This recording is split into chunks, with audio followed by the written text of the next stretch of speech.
So I told him, you can't park that there. That's for the birds. Oh, hey, I think we're live.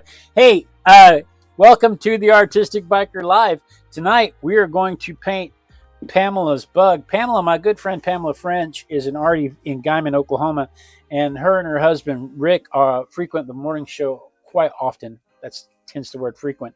And several years ago, Pamela sent me a picture of this bug. Let me show it to you real quick. I may have to. This may take some maneuvering here, but let me show it to you real quick. Pamela sent me this picture of this bug, and it's a robber's fly. And I thought, I've been meaning to paint it for some time, and so I thought tonight would be the night. This is like the best night to paint it. So that's what we're going to do tonight, is paint this robber's fly. So there's Pamela French there. Hi, Pamela. We were just talking about you. So let's just turn the page and get started. And this is when I want to say good morning, good morning, good morning. But it's not morning. It's the evening show. I was telling my mom, I pretended like I was telling a joke. I wasn't really telling a joke. You didn't miss anything.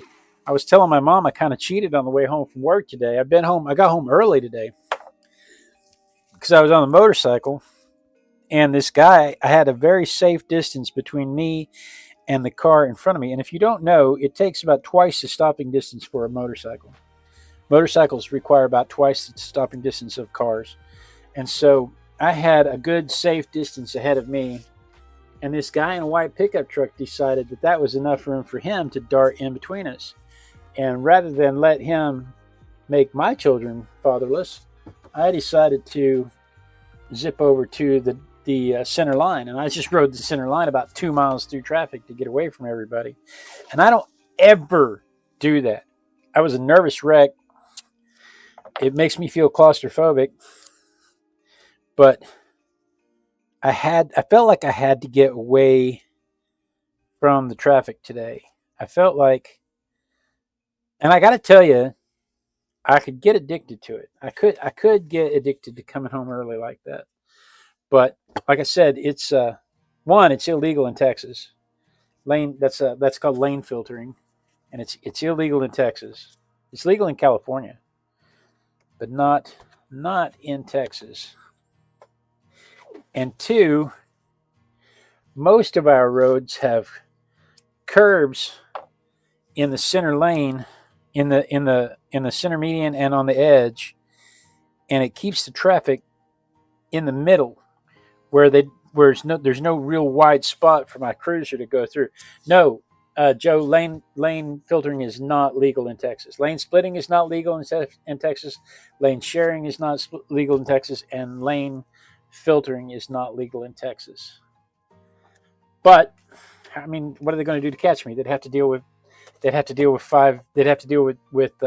2 miles of traffic just to get through to me.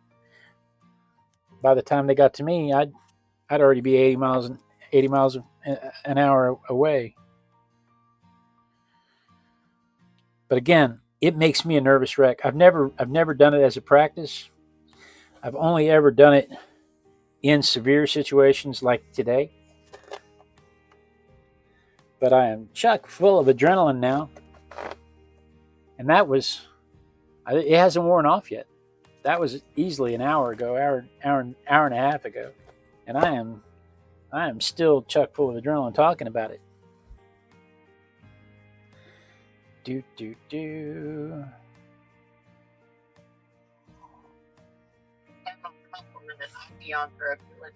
Oh yeah, there's Ivy came in too. Ivy and Joe and yeah, Ivy and Joe and Pamela. Is Rick here yet? I can't imagine Pamela coming. Well, you know, Rick came this morning while Rick comes sometimes while Pamela sleeps. Maybe Pamela's here while Rick is still at work. Joe says he's done it a few times in the city to get off the interstate when he's talking about her. Right. It scares me. That's right. That's the only time I think it's a good practice. When I'm stuck on 45, I've only ever been stuck on 45 on the motorcycle twice. When I'm stuck on 45 is 8 lanes of dead stop bumper to bumper traffic. And when I am stuck on 45, I have no problems filtering because I only have a gallon of gas. They have 10 gallons of gas. I only have a gallon of gas. If I'm not moving, my engine's not cooling. And so if I don't get off of there, I'll burn up. And I'm in direct sunlight with no shade. They have shade. I don't have shade. They have bottles of water they can reach down and drink. I don't have bottles of water I can reach down and drink because I got a helmet on. So, and I'm usually wearing leather to protect me from scrapes and falls. So I have to get off that highway when that happens. But I also do my dead level best not to ever be on 45 during those. Well, I do my dead level best not to be on 45. I don't have to. I don't have to say any more about that. 45 is almost always a parking lot. I don't have to qualify that statement. I can just say I don't get on 45 if I don't have to. But the only other time is like what happened this afternoon. If the traffic is backed up 3 miles at a stoplight, again, I only have a gallon of gas. Well, I technically have 3 gallons of gas, but that's only if I have a full tank.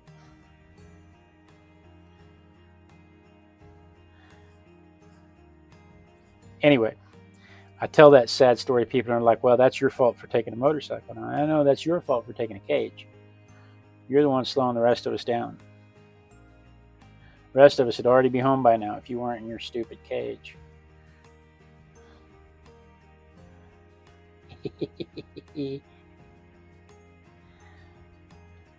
So we've got Pamela's bug here. It's a robber's fly. I don't know. When did you send this to me, Pamela? It feels like it's been about 2 years. Was it longer than that?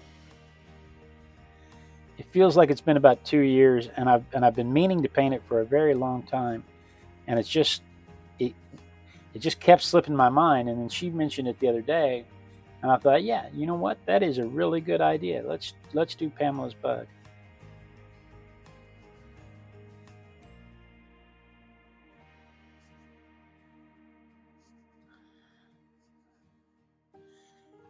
I could tell you fun facts about the robber's fly, but that's not what this program's about. We save that kind of stuff for the morning show. Maybe you have to do it again tomorrow. What I have to do, the robber's fly again tomorrow? Or what? Or you can finally hear on the song. Yes. Yes, you are HRIT. Diana Luzel? Diana Lusdit. Oh, thanks, Diana. I'm having a hard time seeing your name. The screen is way over there and the print is very tiny. And my glasses are focused down here. Diana Lusdit. Yay, thank you. Thank you very much. Said they're going to subscribe. That's awesome. We've been picking up about 5 to 6 subscribers every day for the last month now.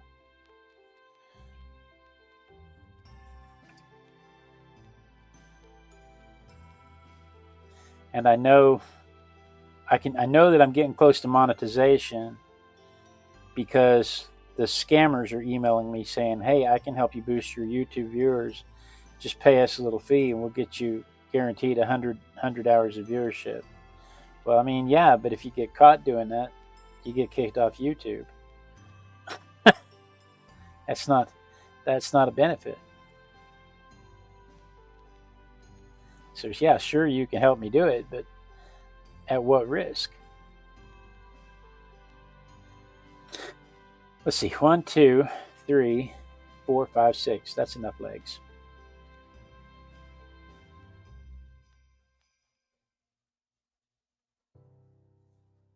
But I know I'm getting close because the scammers are paying YouTube for my contact information because they've got contact information that only YouTube has.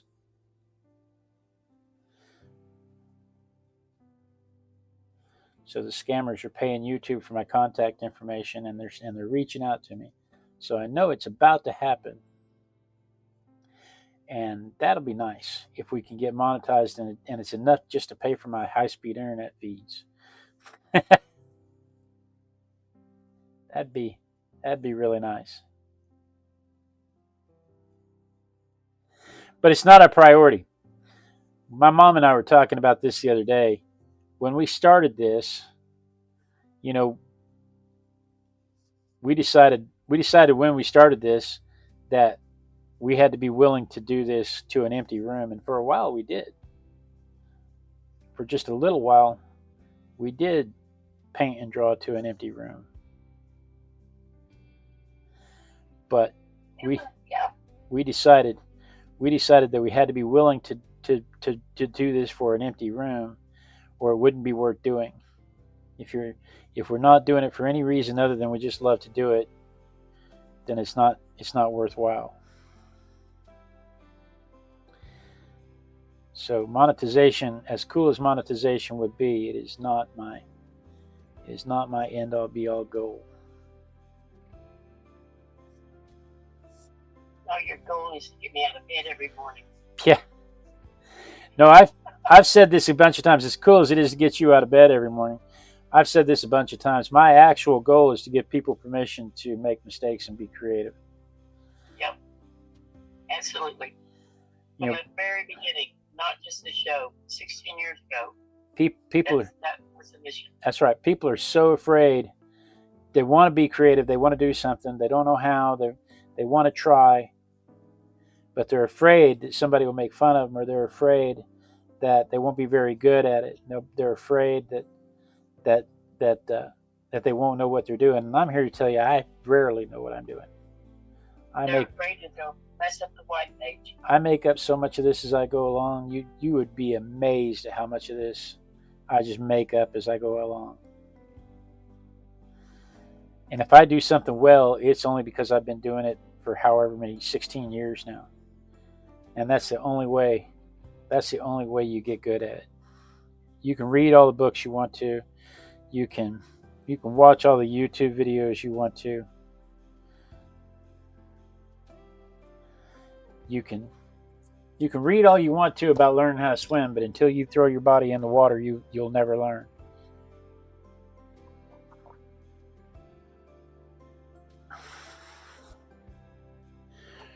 Rick says, whoop, whoop, all is well with the art world now.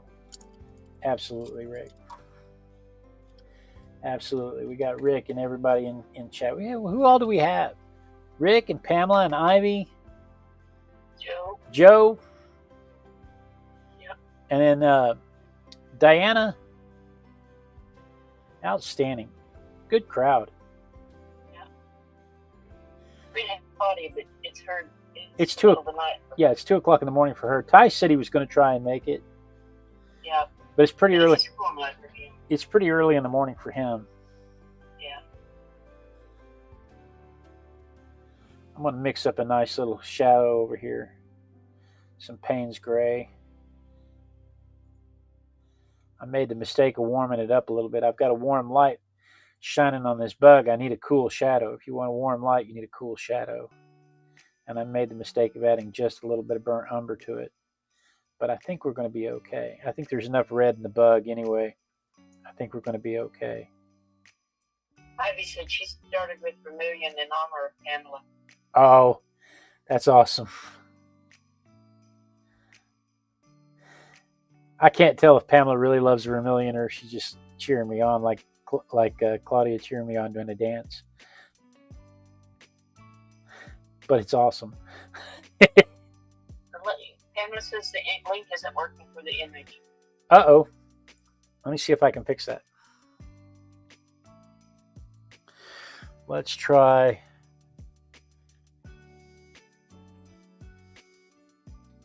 that one. See if that one works. Ivy says, that's how I know I'm perceived about my AI stuff to those who are against AI. Like it does not matter that I've already published 3 hand-drawn coloring books or that I still color by hand. Oh gosh, no, not AI. You know, AI is a tool.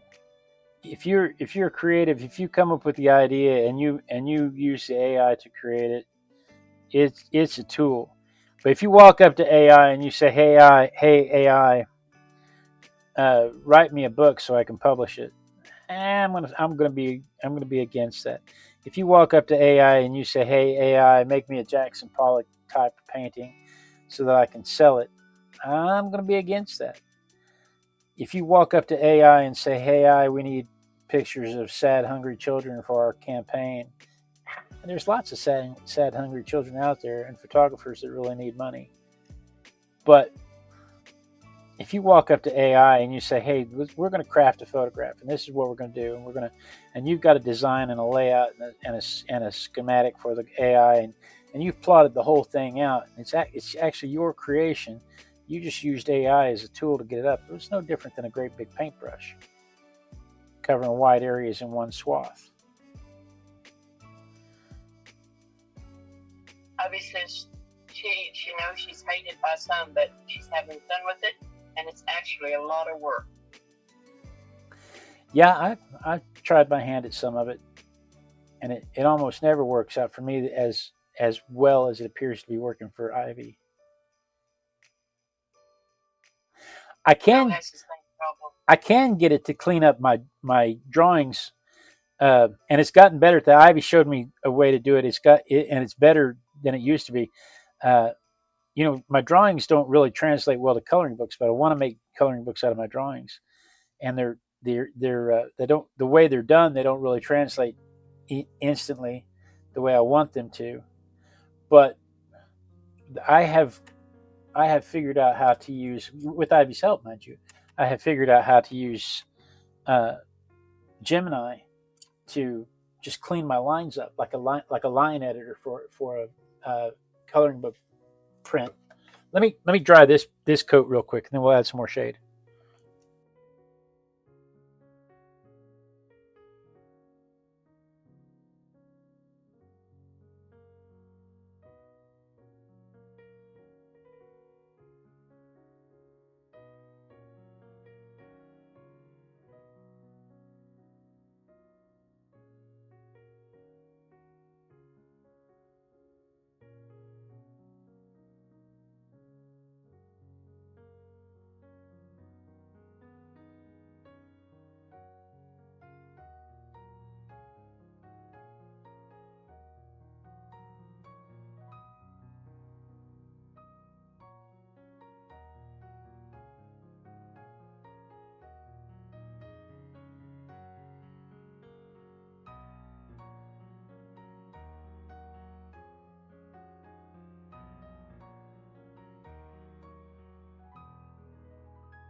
Hi, Shelley.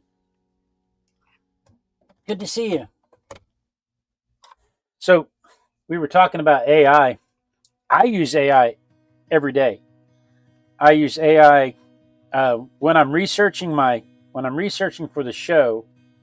I do the research and I start plugging stuff in, and then I tell the AI to fact check me, and then I take the transcript of the show and I turn it into a blog post, which I have not been very good about posting my blog, but I turn it into a blog post, and in my blog post I tell the AI, edit this down into a ninth grade education, to a ninth grade vocabulary, not a ninth grade education, but to a ninth grade vocabulary, because the vast majority of people in the world who read read at about a ninth grade level, and I want to be understood by the widest possible audience. It has nothing to do with criticisms about the education system or anything like that. It's just most people in the world who read at about a ninth grade reading level. But newspapers are between an eighth and ninth grade reading level for that very reason. Newsweek magazine, Time magazine, all those periodicals are set at about an eighth and ninth grade reading level. And I noticed that sometimes, especially in our morning conversations with Joe and Rick, I noticed that sometimes our vocabulary gets a little more advanced than the ninth grade. And so I have the AI help me peel it back just a little bit for the blog. I need to dry this so we can come back with some color.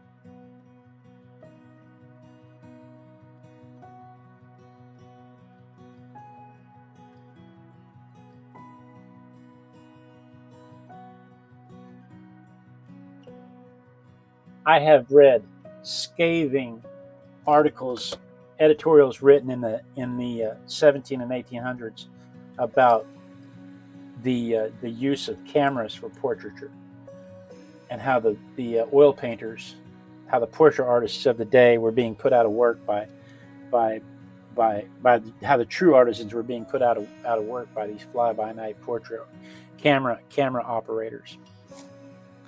And I just think that's hilarious because it applies today too.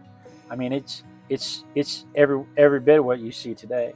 You know, you can go back to the 12th century, and you can read about people talking about how bad the camera lucida is, and the masters used the camera lucida. That's that mirror that you look through. You can see the paper with one eye, and then the other eye sees a mirror of your object, and allows you to kind of trace the object on your paper. Camera lucida. That thing has been around since the 1200s, and back in the 1200s, people criticized it as being a way to cheat. And now, you know, nobody thinks anything of it. It's just a tool that we use. Blue Daisy's here. Blue Daisy. Hi, Blue Daisy. So yeah, so now it's just a tool that we use, and nobody thinks anything of it. And you know, the thing, we all I say we all, we didn't all grow up watching Star Trek. I grew up watching Star Trek, and one of the things about Star Trek we all aspired to was being able to use the computer to help us design a better future and better technology. And you would see in Star Trek, the original series, you would see that they would use the computer to work out the math computations for some rocket fuel or going around the sun so they could go back in time, or whatever science fiction thing they were doing of the day. And in the Next Generation, they'd be in the engineering saying, I need a carburetor, but I need my carburetor to make this thing go not Mach. What do they go in? Is warp. I need the carburetor to help this bucket of bolts go warp 11. Let's turn this bucket of bolts up to 11. And the image appears in front of them, and it's a 3D image that they can manipulate, and they can pretend like it's running fuel through. Iron Man did it in the Iron Man movies, and everybody think, oh yeah, that's really cool. But God forbid you actually pull out the AI and use it to design anything. Everybody has an absolute conniption over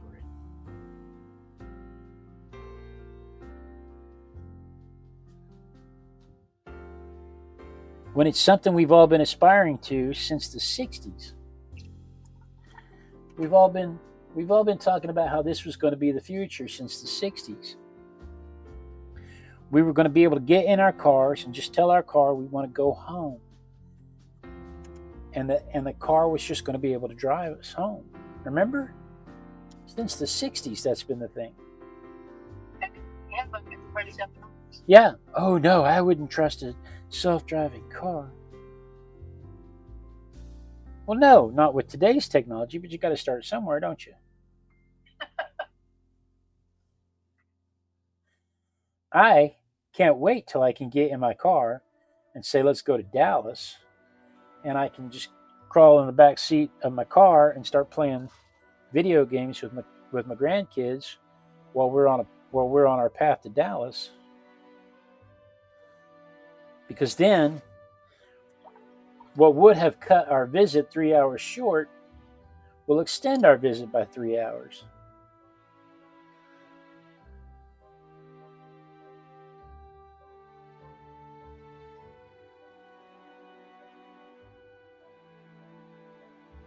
So I, for one, am anxious for that kind of technology to take over. I have a driver in a car now. It's pretty cool.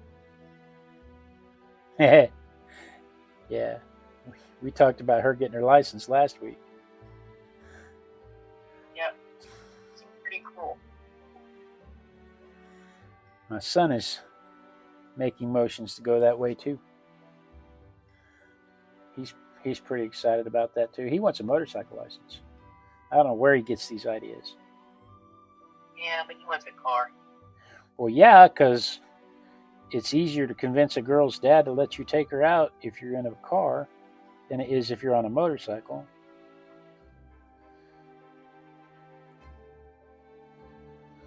We've all been down that road. It's easier to get the girl interested if you're on the motorcycle. I don't think that's an issue. Oh, that kid is that kid is so handsome, it's ridiculous. Blue Daisy says she loves Star Trek. She used to drive her mom nuts because she would make this sound the doors made every time she walked through the door for a few years. Right. Pamela says Vanilla truly believed that would happen, and now they're like, what do we have to dream forward about now? Oh, we have lots of stuff to dream forward about now. How about colonizing another planet? How about figuring out how to build a city on the moon? You know, if they start doing missions to Mars, they're going to need a space station on the moon, and that means that people are going to have to live and work on the moon, and they're going to have to figure out how to make water on the moon. They're going to have to figure out how to, and I don't mean use the bathroom, I mean actually generate H2O. They're going to have to figure out how to create drinking water on the moon. They're going to have to figure out how to get plants to grow. They're going to have to figure out how to increase the gravity so that your bone density doesn't fall back, because it turns out that your body really needs gravity.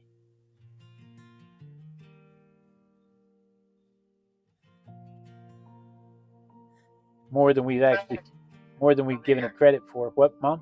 You're not in my ear. ¿Por qué?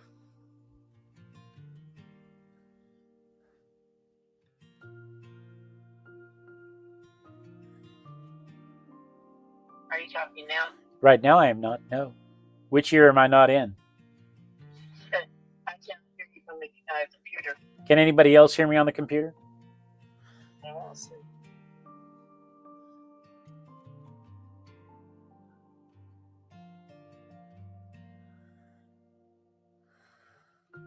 You have to talk if you want to hear. Well, I mean, somebody would respond, like with a yes or a no, if they heard me. And if they didn't hear me, then I would know that they didn't respond. Is it my... Pamela says most people are afraid to dream that big because they're barely graduating high school, let alone higher. They'll do just like they do now on space station, water recovery. Exactly. Okay. Must be me. Maybe your headset died. That happens to me sometimes. It's a plug-in, honey. Oh.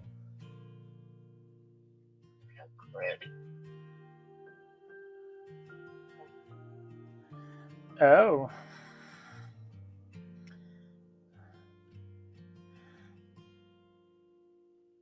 Yep. It's all set up easy for me, I guess. But yeah, Joe, they are going to do it just like they do it now, but they're going to have to do it at a much grander scale. And I think the Matt Damon movie, The Martian, illustrated that very well.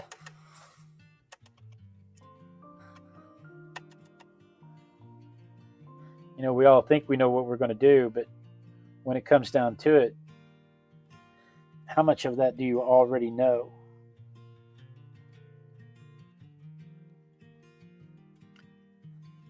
I think it's funny, like when you talk about stuff like that, I think it's funny. I hear survivalists talking about how they've got ammunition stocked up, and they have guns stocked up, and they have all this other cool stuff stocked up, and so they're going to be fine. But you know what they don't have stocked up? They don't have stocked up books on how to recreate society. They don't have stocked up relationships with their neighbors, so that they can have peace of mind that their neighbors are not going to come over and take their food away from them. They're not focusing on the coalitions. They're not focusing on the important stuff like relationships and knowledge base. They're focused on the Walking Dead, who's got the bigger hammer.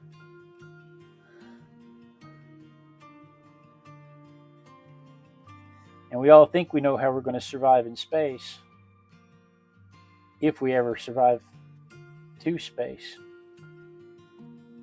But we have to get there first, don't we? We have to survive to that point.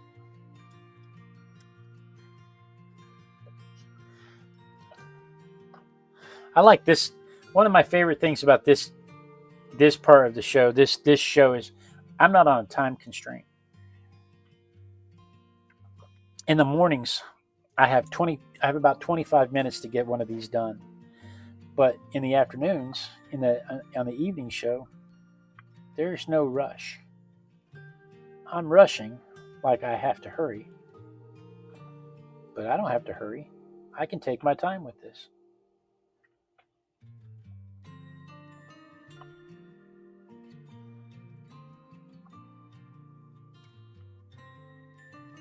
I can absolutely just enjoy this time with my besties.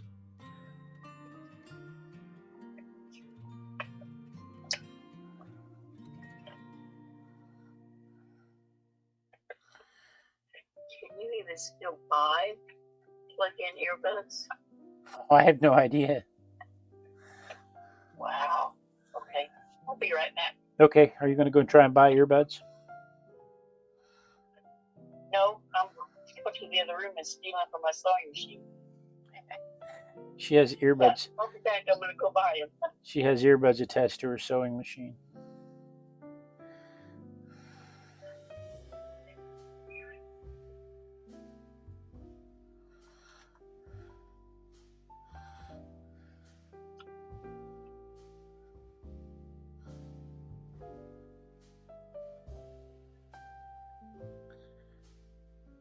Oh, thank you, Pamela. I'm especially glad that you're pleased with it because you're the one that provided the reference.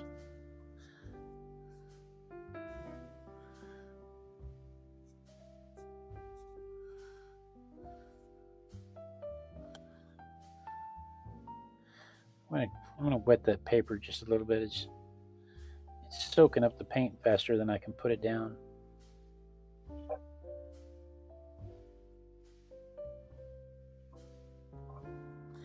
I don't want to reactivate the colors, but I want that background.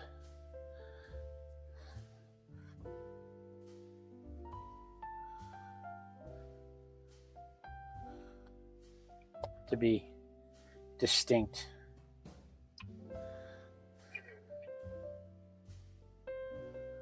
Okay, so my earbuds, that's great.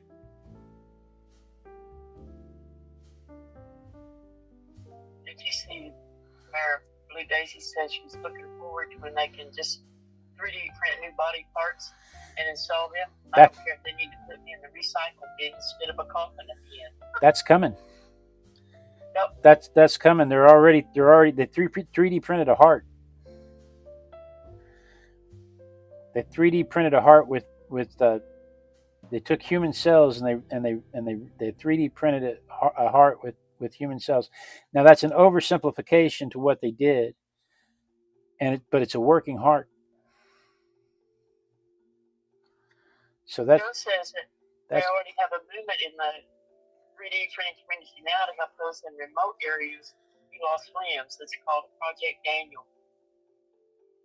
And we'll have to look that up. Oh yeah, where they do the prosthetics. A lot of the high school classes are 3D printing prosthetics for underprivileged people. Also, the high school robotics classes, for instance, the high school engineering classes are doing that, and I think that's fantastic. I think it's kind of frustrating that we live in a world where we're asking high school students to create prosthetics for people, but I think it's fantastic that they're able to do it. Yeah, me too.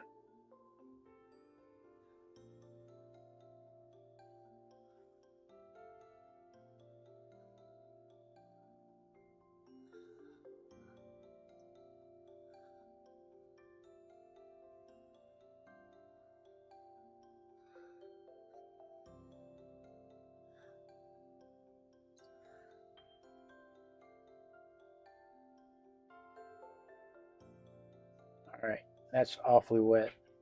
That's going to take a very long time to dry that way.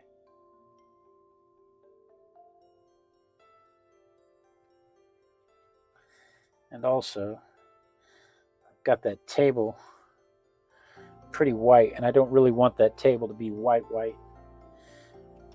But you know what let's do? Let's try just a hint of ochre.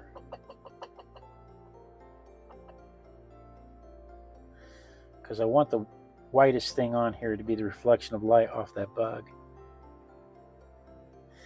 And I've got some things going on with the bug's antenna that I'm going to have to sort out.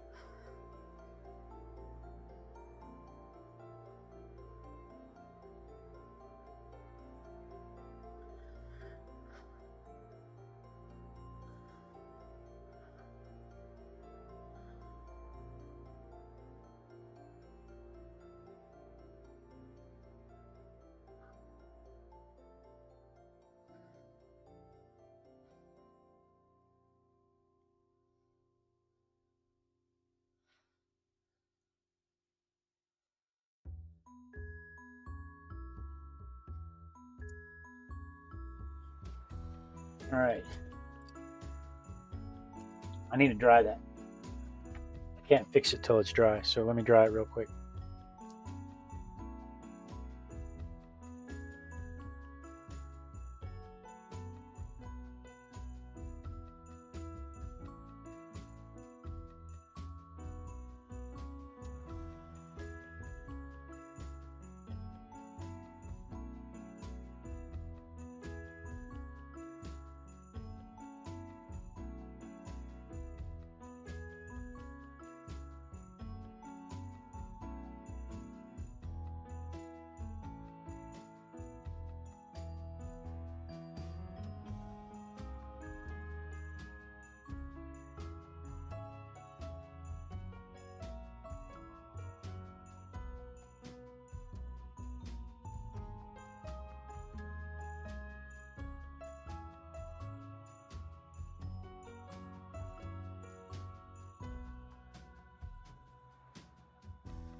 There we go.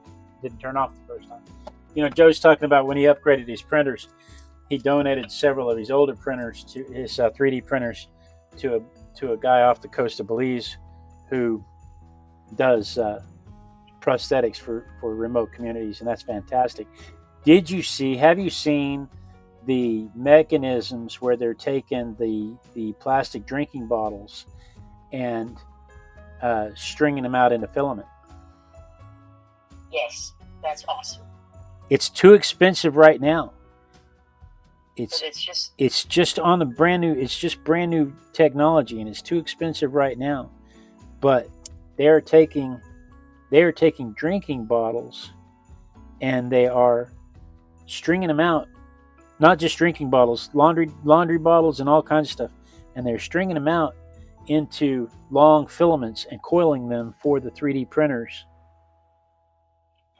especially for the 3D printer people who are 3D printing prosthetics.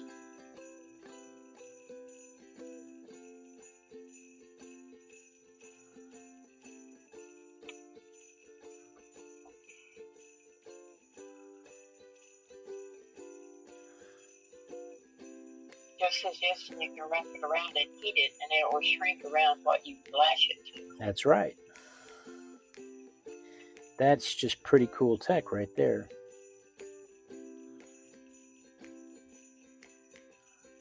He says, oh man, I got a color faster. It's okay, we got another bug coming.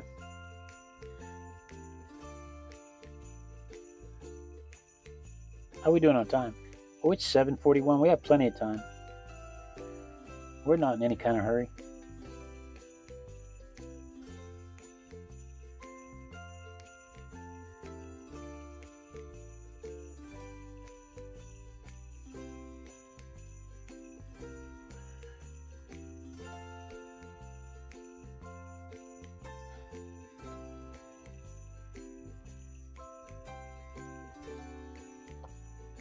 We're not in any kind of hurry.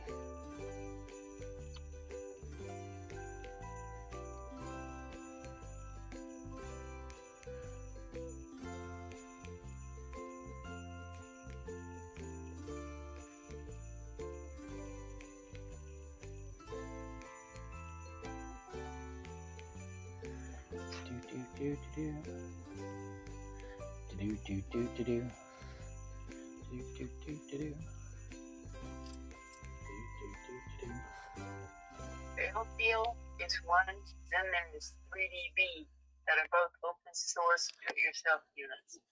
See, I want a 3D printer so bad I can taste it, but not for any honorable thing like creating prosthetics for people. I want a 3D printer so that I can print stuff for the morning show.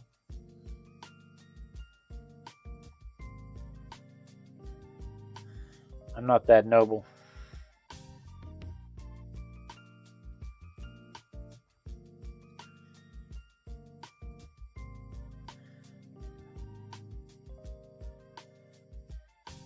Rick's video keeps cutting out on him, but he's just turning it back on. He's not deterred. Thank you. Why is the video? Yeah. Well, I'm hoping it's his internet connection, and I'm hoping he can overcome it. Yeah, I'm not. Yeah, I showed to have an excellent feed today. I don't want to say it too loud, but I think I see a new computer in my future. Yeah, you don't want to anger the computer that you have to deal with right now. No, love it. It's my favorite. It's just about to die. We all go sometime. Yeah.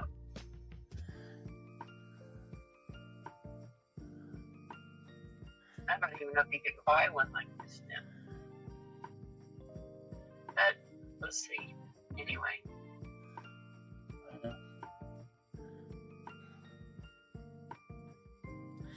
Anymore, you can get by with just a tablet. The tablets have come a long ways. I'm old-fashioned. I know.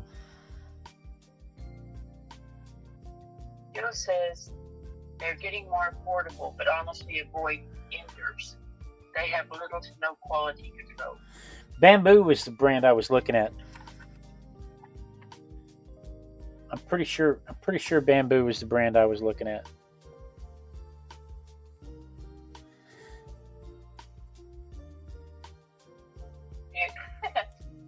Rick says Pam's a much better computerist than he is. And she says, I'm sitting right beside him and mine is not doing this, so it is his phone. I'm not going to indulge Pamela because I know where she's headed with that and her fruit of the technology. I'm not indulging you, Pamela. No, on that.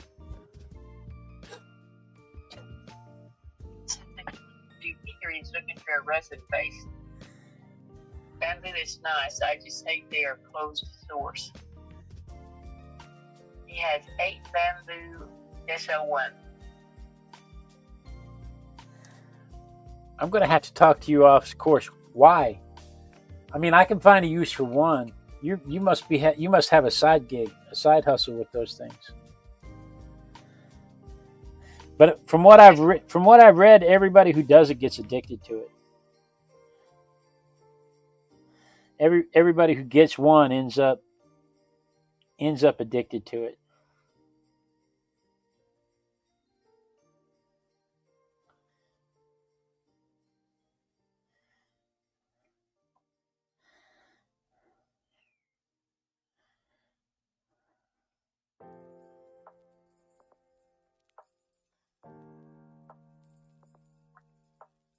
He does a lot of custom press plates for leather workers. Gotcha. And a lot of props. I need props.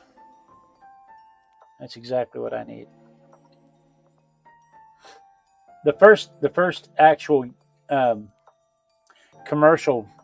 viable commercial product I saw like that was when I was in the oil and gas industry.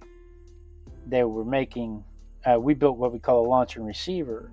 When you have a pipeline, the pipeline goes underground, and condensate collects in the underground portion of the pipeline, and so they have to have a way to push that condensate out. It's liquids and sludge and rust and all kinds of stuff. They have to have a way to push it out, and so they have what they call a launcher and receiver. On one side, you have a series of valves and a tube that you can push this styrofoam ball into and pressure gas up behind it. And on the other end, you have a series of valves and piping that will catch it on the other end. And so you pressurize the ball and you shoot down the pipeline, and it squeals. It makes a high-pitched noise as it goes down the line. Sounds like a pig squealing, so they call that ball a pig. They call it a pig launcher and a pig receiver. When we were building those things, when we were making those models, when we were making those things all the time, there was a company. This would have been the early 2000s. There was a company that was 3D printing working models scaled down to this size that would fit on a table, and you could see for the engineers, when the engineers would design one, they could see a scaled down version that was a live working model. And I've been fascinated with that ever since I first saw it, because they could actually sit at the show, the conference, and demonstrate how the ball went down the pipeline, how it pushed the sludge out, the dangers of overpressuring the ball in the pipeline, and how and catching and opening the valves too soon while the line was still pressured. They could demonstrate all that stuff without anybody getting hurt and without spending tens of thousands of dollars, tens of millions of dollars to build it, just to test it. It was a pretty neat application, and they've just come a lot further since then.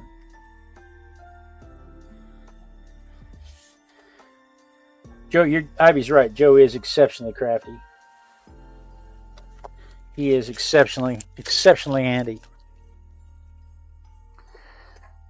All-around Renaissance man. Okay. We are finished with bug 1.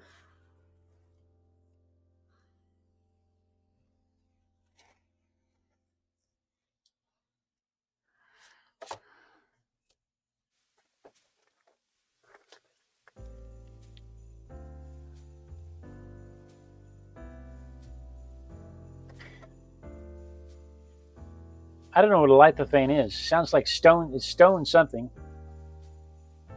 Anyway, there is bug 1.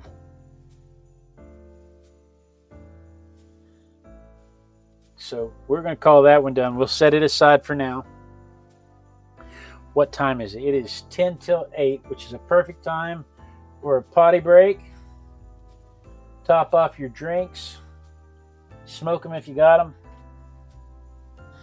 But we're going to take a little break. We'll come back and we will do the next version of the bug. We'll do what's on your easel, and we'll do the next version of the bug. And I can put all of these toys away because we don't really use these toys in the next version.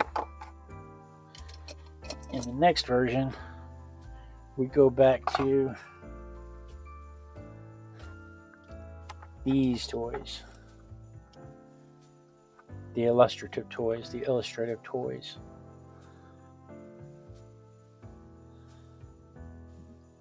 My husband moves oil rigs for a living. He drives cranes and pickers. Yes, fantastic, Blue Daisy.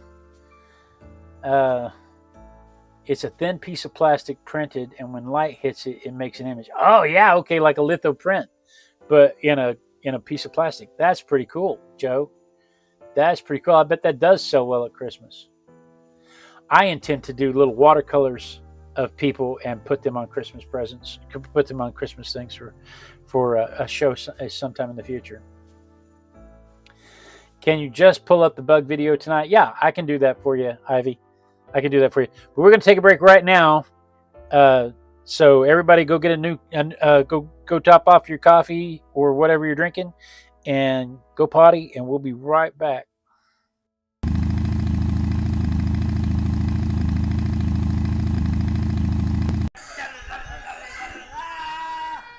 Hello and welcome to this week's edition of the Artistic Biker live from Oasis Studios. How's everybody doing? You can tell there's chaos here. I tell you what, this has been a crazy day. I've had the day off, which always makes me weird because we have the Rock Island Arts Festival going on, and it's not started yet. Today we were setting up. Wow, yes.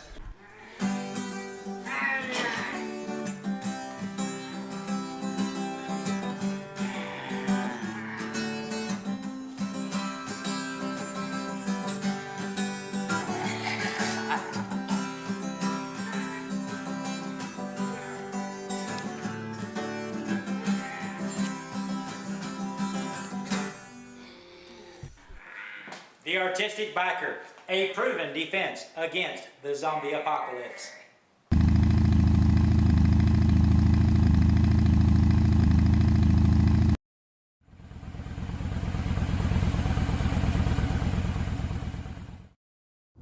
All you need is your own imagination, so use it, that's what it's for, that's what it's for. Go inside, all you find is inspiration. Your dreams will open the door, open up it makes no difference if you're black or white, if you're a boy or a girl. If the music's pumping, it will give you new life. You're a superstar, yes, that's what you are, you know it. Come on, folk, let your body move to the music. Hey, hey, hey, come on, folk, let your body go with the flow. You know you can do it.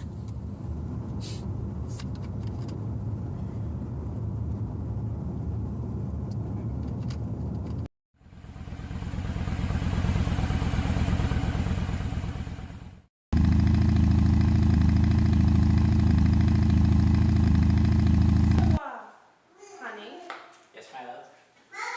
what is this? That's a bra. Whose bra? It's my bra. Put it on.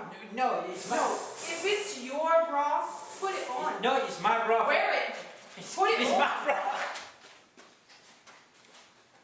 Hello and welcome to the Artistic Biker live from Oasis Studios and Gallery, where we broadcast every Thursday night from 6 to 8 Central Time at artisticbiker.com/Ustream. That's the letter U stream.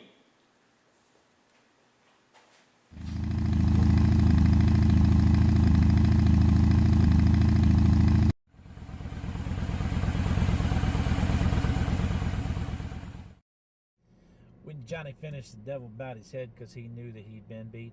He laid that golden fiddle on the ground at Johnny's feet.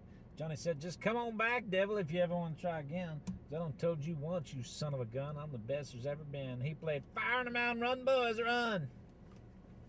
Devil's in the house of the rising sun. Chicken and bread back, peanut dough. Granny does a dog bite, no child, no.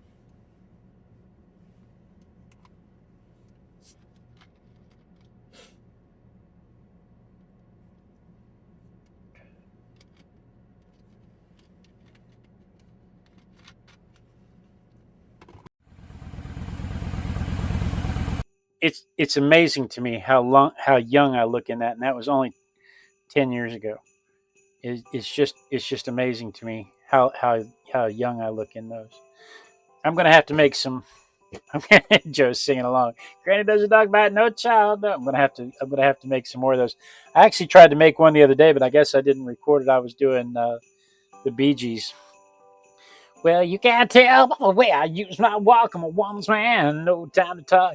Music's loud and the women warm. I've been kicked around since I was born. But it doesn't go well with the Christmas music, so we'll have to do something else. Let's see, what are we doing? The screen's going to go black for just a minute while I refresh this source. And then we've got the phone there. I'm just going to do what's on your easel. Now, last week,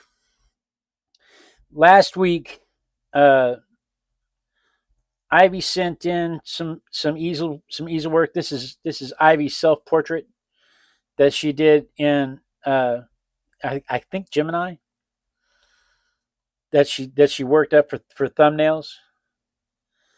And then here's a coloring page that she did with coffee. I watched her. She mixed coffee up in different grades of color, in different strengths of coffee, and then she used the different strengths of coffee to paint this moose on her live stream, Lumpy, which was pretty cool. And then here's another profile picture she did with her.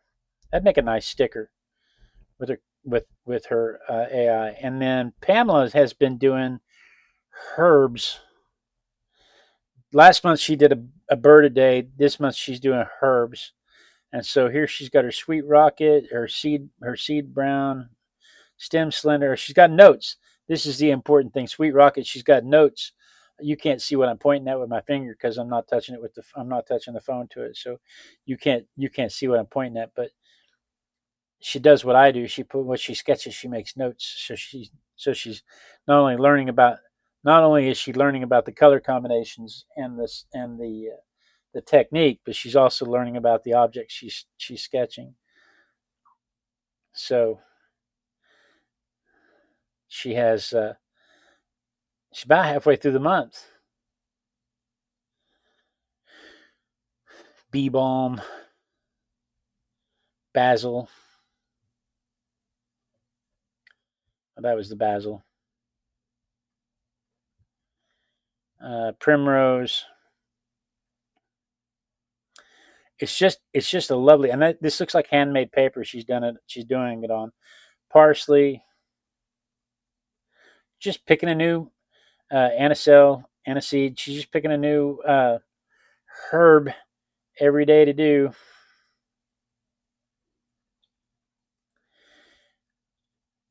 What'd she say she was going to do next month? Frogs. This morning she mentioned here's some rosemary.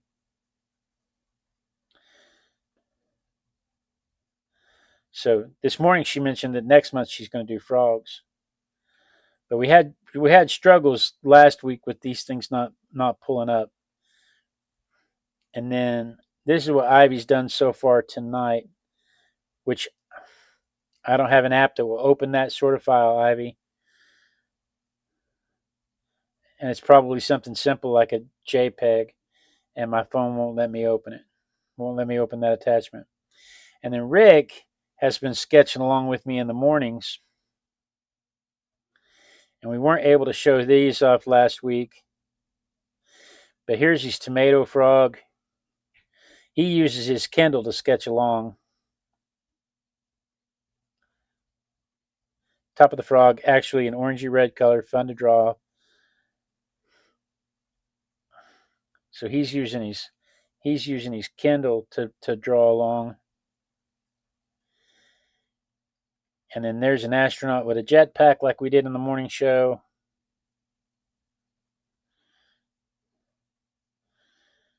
Is that what this one was? Yeah. Okay. And then, and I probably missed some, Rick, and I'm sorry if I did. There's the hyena that we did.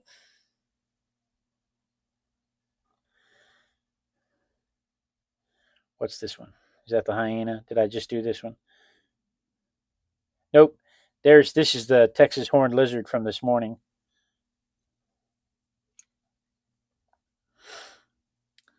And so, and then Rick sent one just now. It's a robber's fly. This is because of what my bride did 3 years ago and Ivy's coloring book art program. Cool, cool, cool. So, and then Ivy had, let's see if I can pull this up. This is a video Ivy did tonight on the Artistic Biker Live. She took that picture and she animated it with the YouTube YouTube features, Creator Studio features.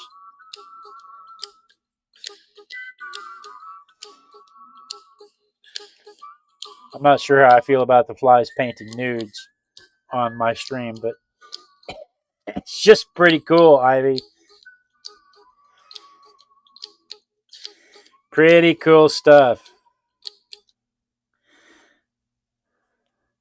So anyway, that's what was on your easel. That's what was on my easel. If you would like to be a part of what's on your easel, simply send an email to blade@artisticbiker.com with the subject line easel, and I will happily use your works to inspire other people, because that's the whole reason we're here today, is to inspire people to express their creativity and share it.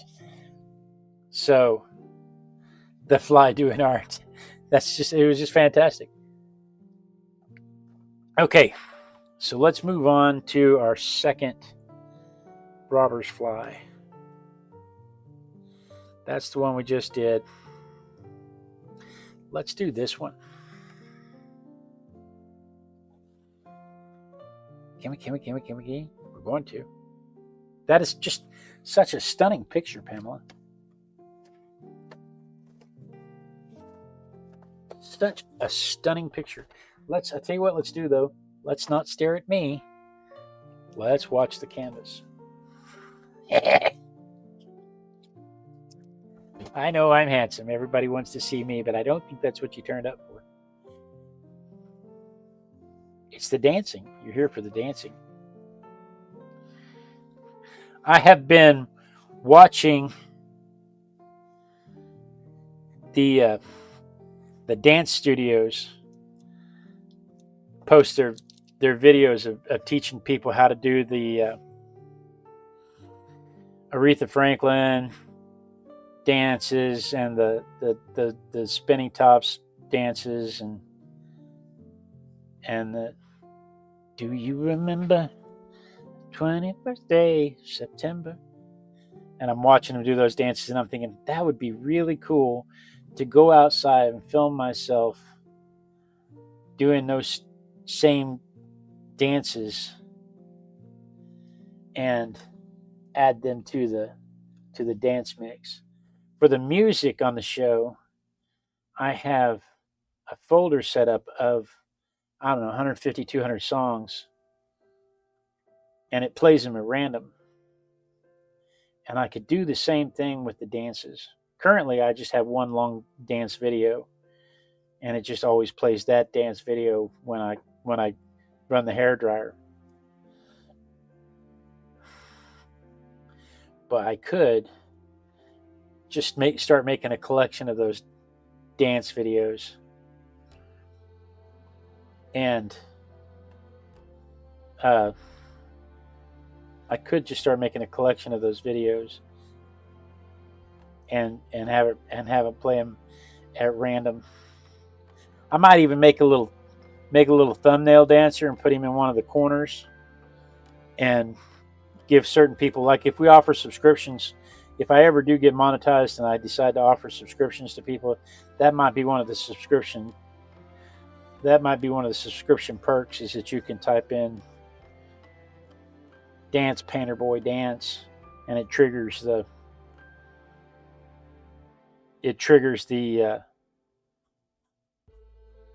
OBS studio to play the video of me dancing in the bottom corner. That might be. I think Claudia would fund my whole studio just for that. Dance, Painter Boy, dance.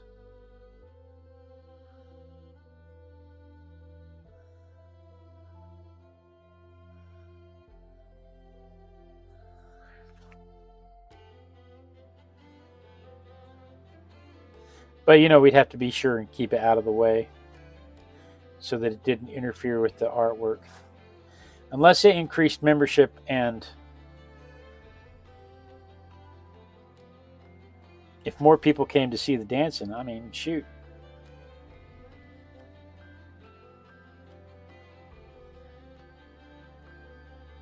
I'm a capitalist. I'll start my OnlyFat channel.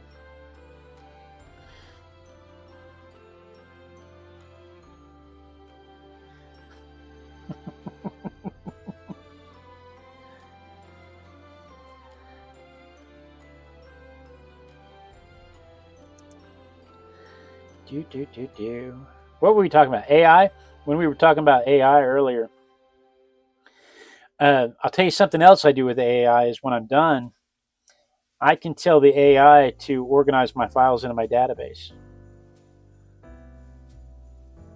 I don't have to meticulously go through and fill out all the forms in my database. That is why when I talked about the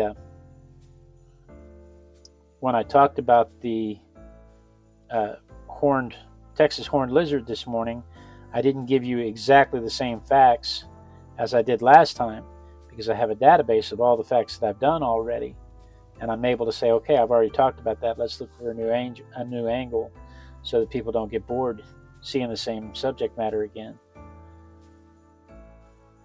And because of my database, I can keep that information fresh for you, and I can keep it at hand, and I can pull it up instantly. But sometimes it's a real slog to fill that information out after a stream, and I can tell the AI just to go do it. I have an AI agent that can just go do it.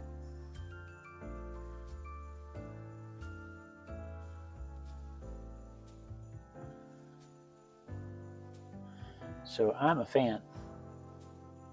I am an absolute fan of the AI when it comes to that kind of stuff.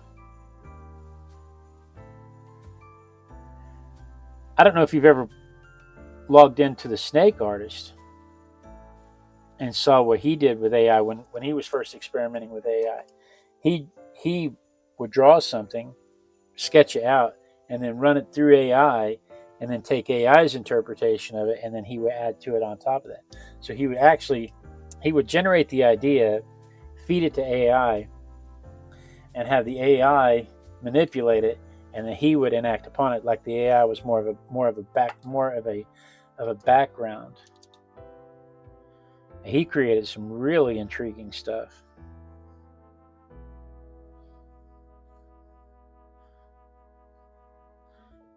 That was a few years ago too.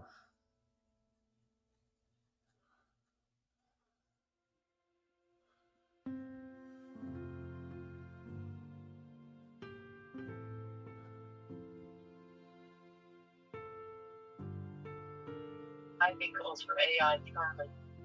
See, when I was using ChatGTP, I called him Bob. After that, in that particular instance, I was calling him Bob after the disembodied skull from the Dresden Files. This Bob. Hang on a second. This Bob back here is named Bob because of the disembodied skull from the Dresden Files, but the Bob, like my crawfish Bob, is named Bob after Second Earth in Titan AE. If you've ever seen the movie Titan AE, I think it was only me and like 5 other people saw that movie, but I liked it. And they recreate an Earth. Their Earth, the original Earth, gets blown up, and they eventually they recreate another one, terraform another one, and they're trying to decide what to name it. And our protagonist says Bob, We'll call it Bob. And she says, we're not calling it that. And so the footnote at the end labels the planet Earth 2, aka Bob. And so since I've seen that movie, anytime something needs a name, I call it Bob.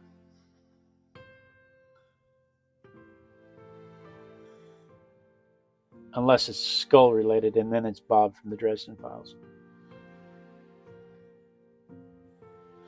Now, back to the oil field stories. we were building pipe headers, which is just a whole bunch of pipe on a rack, pipe racks, which is just a whole bunch of lines of pipe on a rack. And there would be a big 12-inch pipe going over in a big hoop over the top, and then a bunch of 2- and 3-inch pipe in 50-foot long sections, all on all mounted to a metal skid. And we were having a hard time keeping up with the inspection and testing because we didn't have good identification for the different pieces. And my really good friend Lois Brake comes up and she says, what we need to do is we need to start coming up with names for the pieces so we know what we're talking about when we reference it. And I said, okay, we're going to call this a Bob. And it was the big 12-inch piece that goes over the top. Now, keep in mind, this is all internal. This is all just within our little fab shop, our little company. And we start calling it a Bob, and we start referring to it as a Bob to the inspectors. And the inspectors start referring to it as a Bob. They don't know why. We call it a Bob, so they start calling it a Bob. It makes it easier. Communication is a fun thing that way. It just made it easier. We were calling it a Bob, so they started calling it a Bob. But the fun part is they started calling it a Bob at other fab shops, to the point where we were getting prints from other fab shops. We were seeing schematics from other fab shops with the part labeled Bob. And those people have no idea why they were calling it a Bob. They came up with acronyms. It's a bypass overhead something. They would come up with acronyms to try to explain why it was called a Bob. And the whole reason it was called a Bob is because the protagonist in Titan AE called Earth 2 Bob.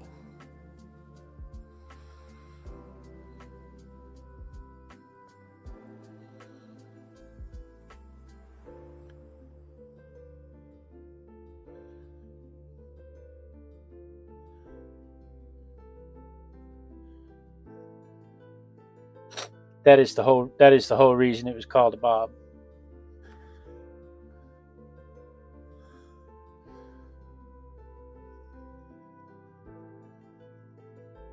And I think that's hilarious. We could always tell when they stole our prints because they would have things labeled with our acronyms that nobody else used. We had a metal building that we built, and the original design to the metal building had a skylight, and it was an optional feature. People could buy the skylight or not buy the skylight. It didn't change the frame of the metal building. It only changed whether or not we installed the skylight. And when people stole our designs, they would add that skylight function to the frame and not know why it was there, not label it, not know why it was there. They just thought it was something that had to be there because it was in the design in the field, and people said, I want one like that. And so they would steal our design and remake it and label it as theirs. But I mean, why is that piece there? And why did they call it a Bob? Because it's a bypass overhead something or other. I don't remember offhand. Yeah, you don't remember offhand because you're making it up.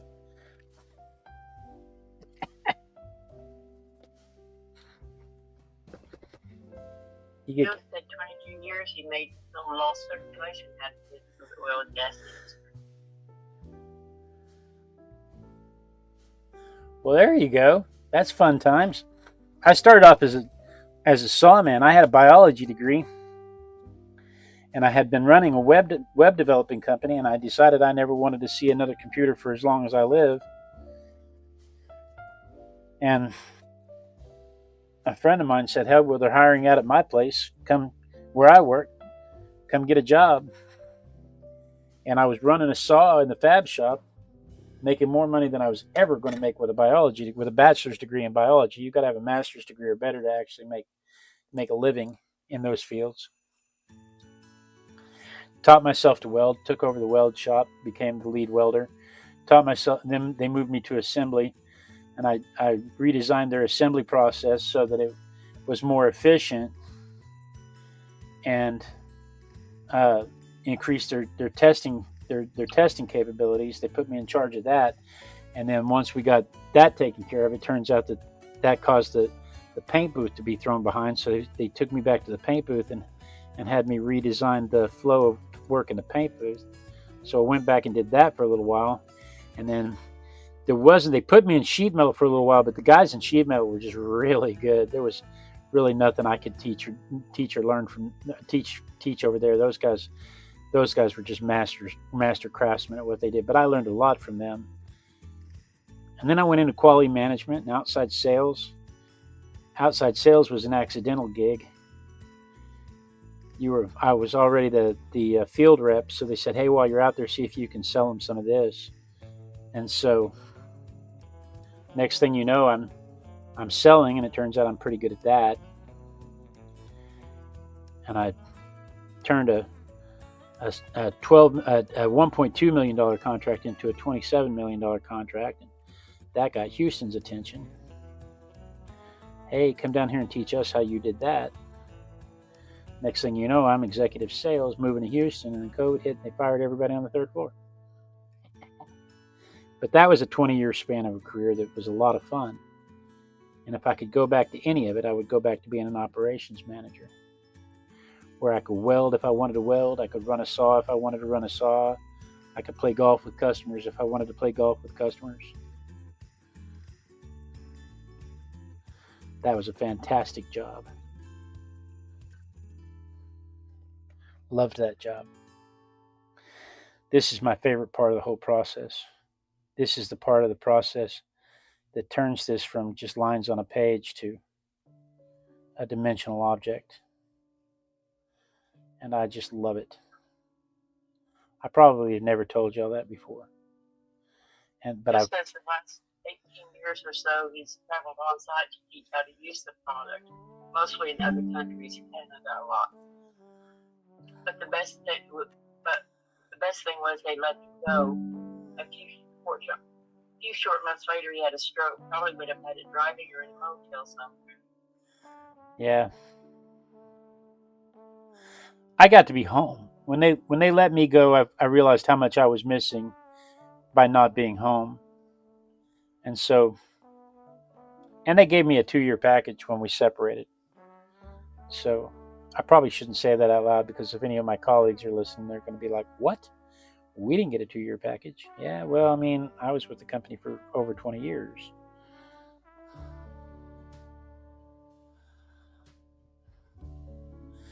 But then, like 8 months later, they hired everybody who was under 50 back. and I turned 50 in the interim.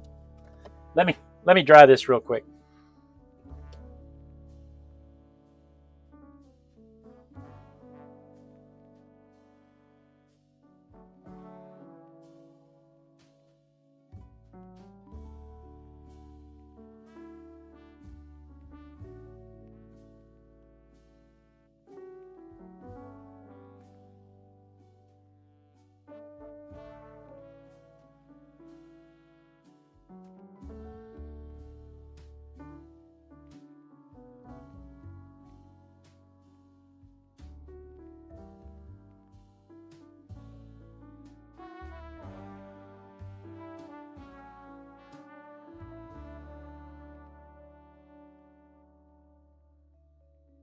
Went to a dance, saw Barbara Ann, so I thought I'd take a chance at Barbara Ann. Ba ba ba Barbara Ann, oh Barbara Ann, ba ba ba Barbara Ann. Got me rocking and a rolling, rocking and a reeling, Barbara Ann, ba ba ba Barbara Ann. Barbara Ann, take my hand. My falsetto doesn't work like it used to. Dance, Banner Boy, dance. It's in your head. Ah, You know, those earworm songs like that really get to you. You know, sometimes they really hit you like a rhinestone cowboy. thank you. Thank you.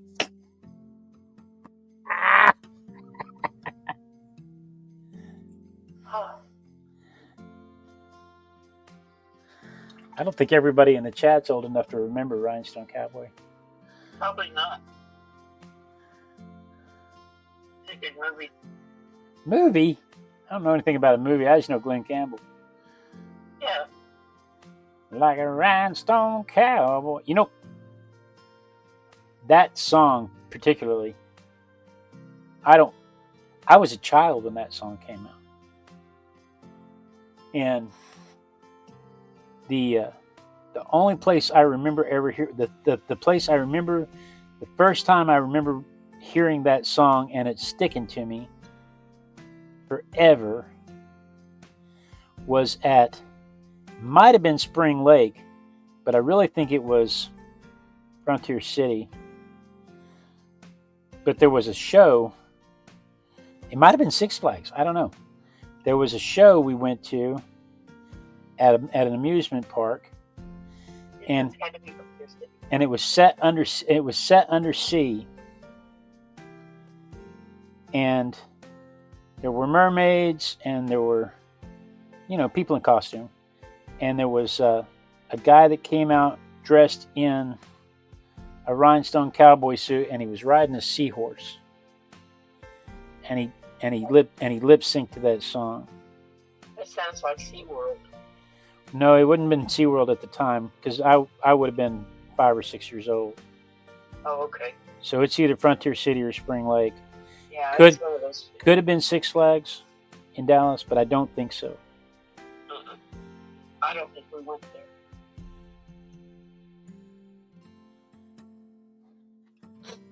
But that scene has stuck with me for years, and it is exactly where my mind goes every time I hear that song. Is that bedazzled cowboy riding that seahorse amongst the mermaids, like a rhinestone cowboy,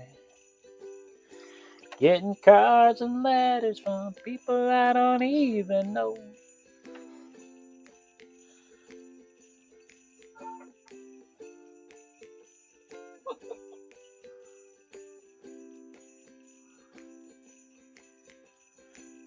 I have a baby monitor in one of my roomie's rooms. Yeah, She just got in her cookie jar. I heard that. You can't put that lid down. It doesn't matter what you do. You can get it off of there quiet, silent. You cannot put it back. I got to refill my plates. I don't have any vermilion on my plates, so I'm tapping into I don't remember Sylvester Stallone in it. I'm tapping into the. I thought he was in Midnight Cowboy. Yeah. That's a different show. I didn't know they made him. Dustin Hoffman. I didn't know they made a Rhinestone Cowboy movie. That was the theme song of the movie. Yeah, well, I was 5, so.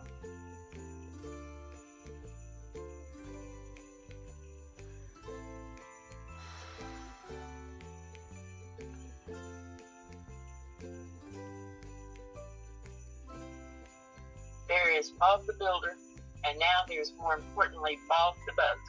Nothing more important than Bob the Bug. Bob, Unless it's Bob the Cow or Bob the Snake. Bob the Bug, Bob the Crawfish. Oh, Rick. See, and Joe says Travolta was in Midnight Cowboy. The Travolta movie? I don't remember Travolta being in Midnight Cowboy. I remember Travolta being in Saturday Night Fever and Grease, and that's all I remember Travolta being in when I was a kid. Oh, and, yeah, when you were a kid. But then there's, Michael and Phenomenon. And Face Off and all that other stuff. Yeah, he's done a lot of great stuff since then. But I don't remember anything besides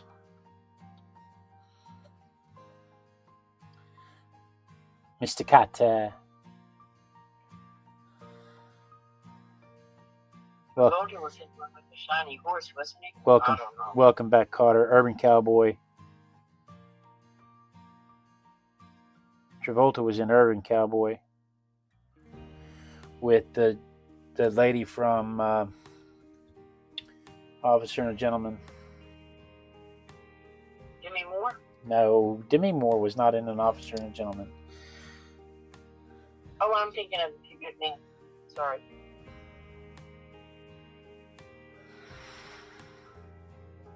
Blue Daisy says Sylvester Stallone and Dolly Parton. He's a New York City cab driver, and Dolly makes him a bet she can be a country music star. Was that Midnight? That was Midnight Cowboy though? Urban Cowboy was Travolta. Yeah, Urban Cowboy was when they're Mickey's Gillies trying to ride the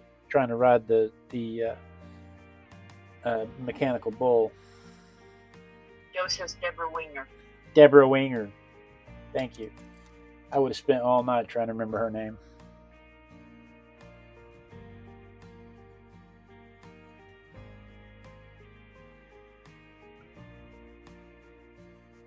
I would have spent all night trying to remember her name.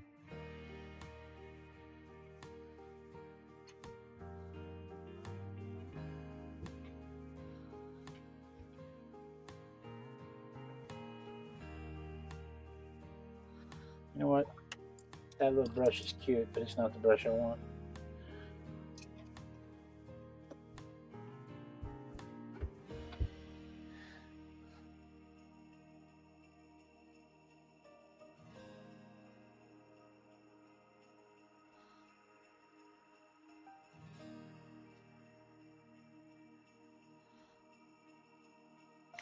And I've seen An Officer and a Gentleman,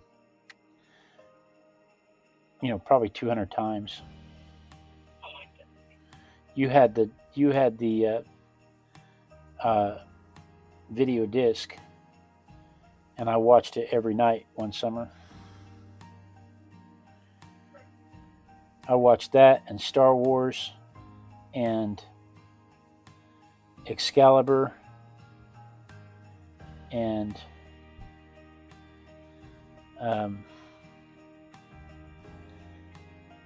the Muppets Fairy Tales every night one summer.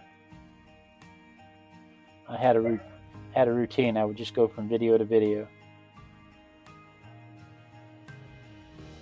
But I had to wait till you went to bed before I could watch An Officer and a Gentleman. You're talking to the mother that took you to see The Exorcist. Went to see The Exorcist when I was 8 years old. My dad took me to see Mother Jugs and Speed. My dad cared about my education. My mother's trying to traumatize me for life. My dad is worried about my education. The epitome of good parenting. I'm telling you.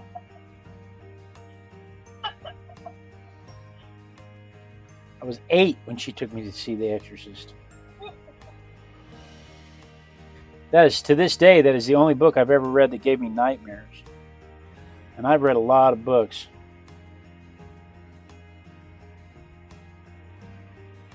Somebody just came in my house. I bet it's my beautiful young bride. You think? Could be your son. No, I doubt that. He's at OA. No, he isn't. He's supposed to be. Is he? Yeah. Oh.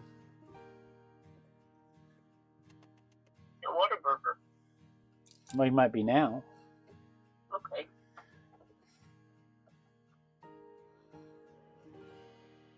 I forgot this was Thursday.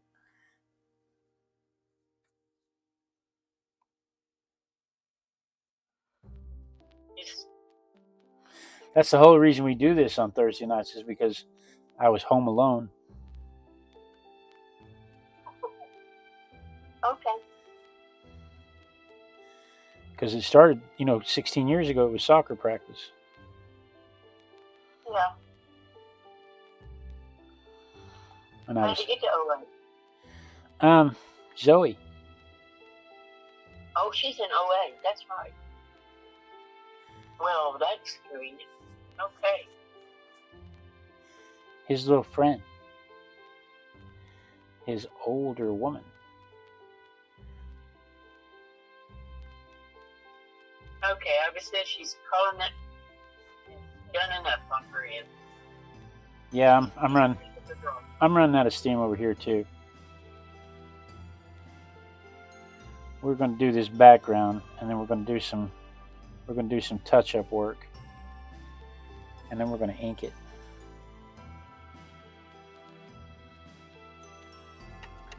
And we're going to call this one done also.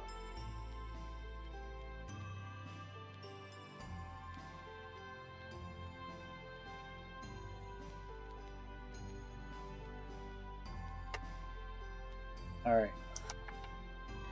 First thing I want to do is I want to add some highlights. I wish I was at Whataburger. Whataburger sounds good, doesn't it? It does for a fact. I'm hungry. It's only, 8:39. It's almost my bedtime. Is my problem. I've been up since 3. You beat me today. Normally I don't wake up until 4:45 or 5 o'clock. Let me rephrase that. Normally I don't get out of bed until 4:45 or 5 o'clock.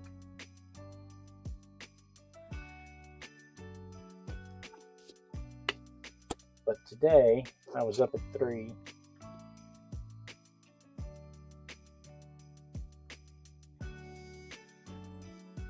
There's my beautiful young bride. Yay! Oh, I love her. Hello. I love it. Hello. Hello.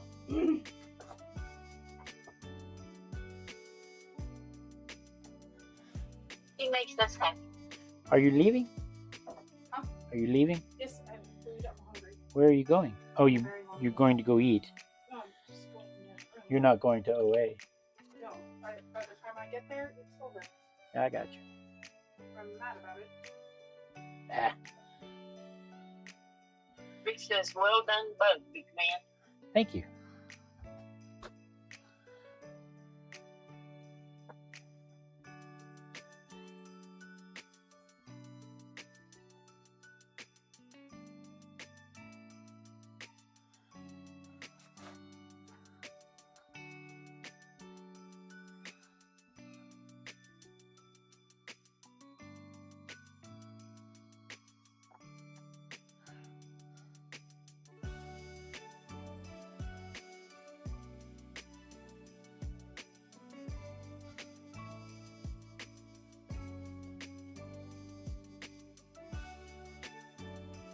You can't really tell it's a robber fly from this angle, though.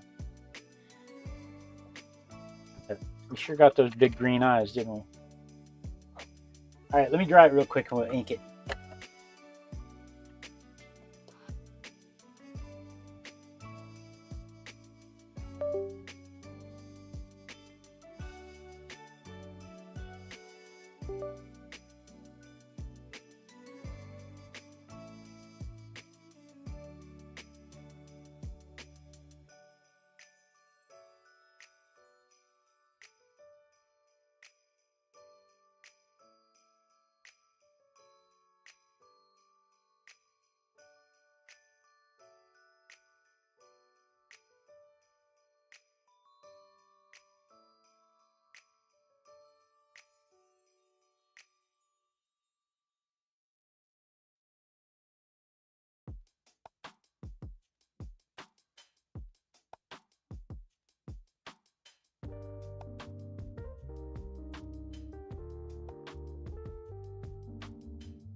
Rick, thank you so much for coming out. I know you and Pamela have had a long day because you guys started the same time I did.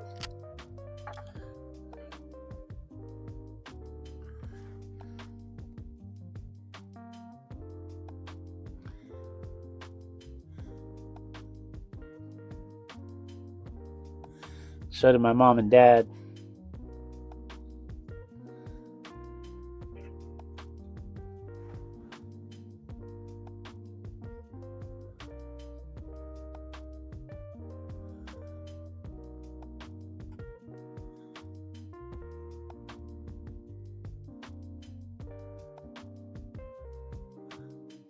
What did we decide? Which one was Rhinestone Cowboy, which one was Urban Cowboy, and which one was Midnight Cowboy? Midnight Cowboy was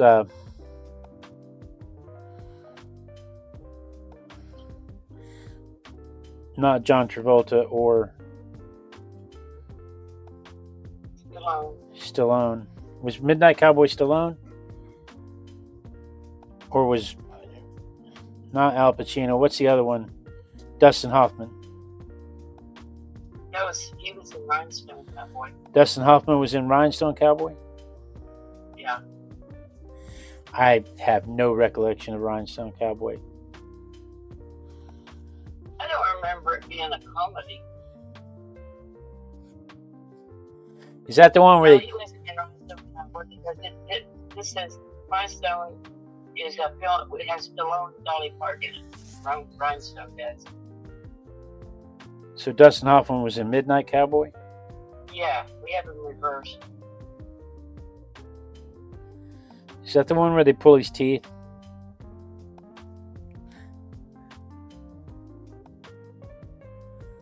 I don't know. The only thing I ever remember is him is on the street in the rain, and he's thick. I know it's not the one where they pull his teeth. I'm being facetious.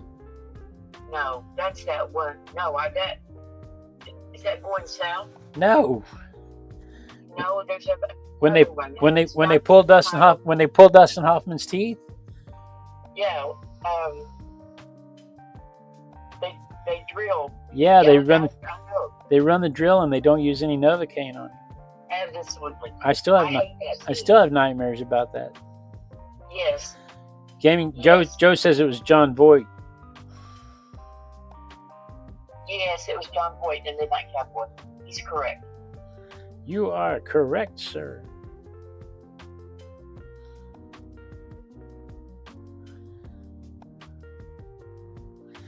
Tell him what we have for him, Bobby. Bobby? Oh, God. Bobby's dead.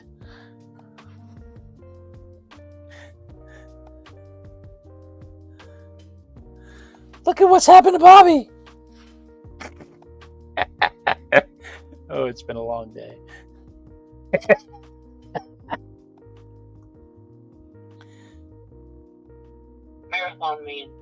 Marathon Man, that's when they pull his teeth. Yes, he's tortured by a Nazi dentist. And then by Laurence Olivier. And then The Graduate is when he gets to make out with the older woman. Yep. Just name dropping now. We're all showing our age. Absolutely.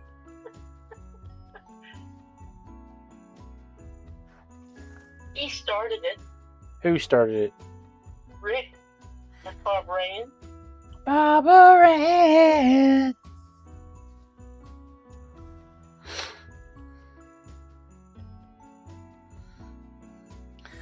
The circle of life.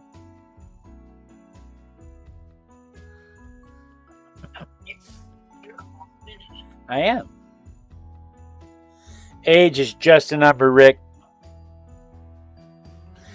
What is today? Today's the 16th of April of 2026.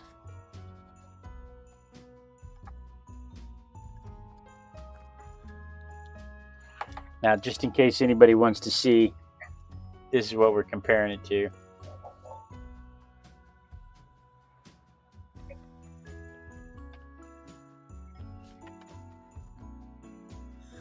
So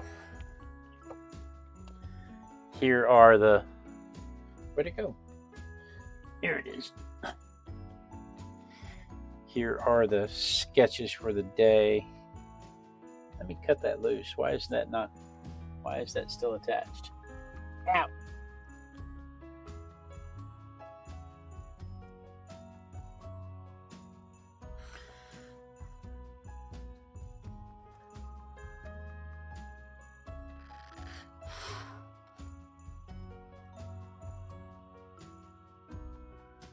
We talk about random stuff in the mornings. Now we're talking about random stuff in the night. We went from AI to bugs to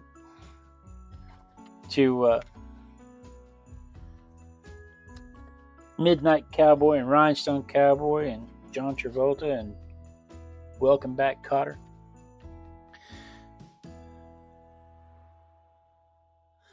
So there are the two bugs side by side. On the vertical, I have to do this so that you can see them both. But on the horizontal, I think it looks pretty good because you can see them both together. There's just no good way to do that on the vertical other than this. But on the horizontal, I think they look pretty good together. So that's what I did tonight, guys. Ivy sent me a link. I think she posted her version.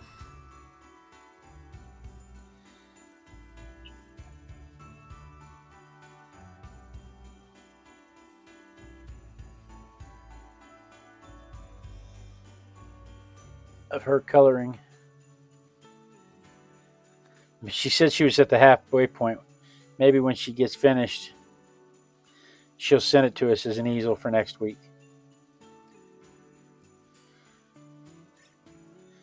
But it says I have text messages. I don't see any text messages. All right, so guys, that's what I did this week. Thank you so much for joining me. You know I look forward to this. I look forward to this every week, just like I look forward to it every morning. Tomorrow morning at 5:30 a.m. Texas time, we'll gather again to do the eel. Let me show you. Oh, is he wearing pants? I don't know. He might not be wearing pants. On the evening show, you never know if I'm wearing pants. So tomorrow morning, we're gonna sketch this little yellow eel. And we're going to talk about how the glass eel and the yellow eel and the several eels in between, they thought they were different species, but it turns out it's just 5 different stages of metamorphosis of one species. We'll talk about that tomorrow morning at 5:30 a.m. Texas time, so you're going to want to set your notification bell for that. Guys, thank you so much for joining me tonight. I do look forward to this every week, every morning. Arting with my besties is my favorite highlight of the day. It's my favorite time of the day. Guys, thank you so much for joining me. Pamela, thank you again for the inspirational picture photograph that you sent us. It's fantastic. I loved it. Ivy, thank you for the coloring page contribution to share with everybody. Outstanding. Thank you so much. Joe, Blue Daisy, Shelly, I have to go through here. Diana, who am I missing? I'm missing somebody.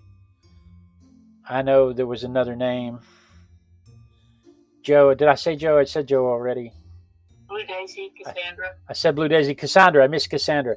Guys, thank you so much for joining me. I really do appreciate it. The feedback from the chat was just fantastic tonight. We had a great time tonight. So guys, be sure and tune in tomorrow, 5:30 a.m. Texas time, and be sure and join me again next Thursday night, same Artistic Biker time, same Artistic Biker channel, and then we dance. We dance until somebody says they see me dancing, because when they see me dancing, I will know that the lag has caught up with the stream, and it will mean that I won't be cut off mid-sentence. It gives everybody a chance to say hello and goodbye to each other, and it gives everybody a chance to ask any questions if they have any questions. It gives you a chance to click the clicky thingies this way if you're on the horizontal, or this way if you're on the vertical. But the most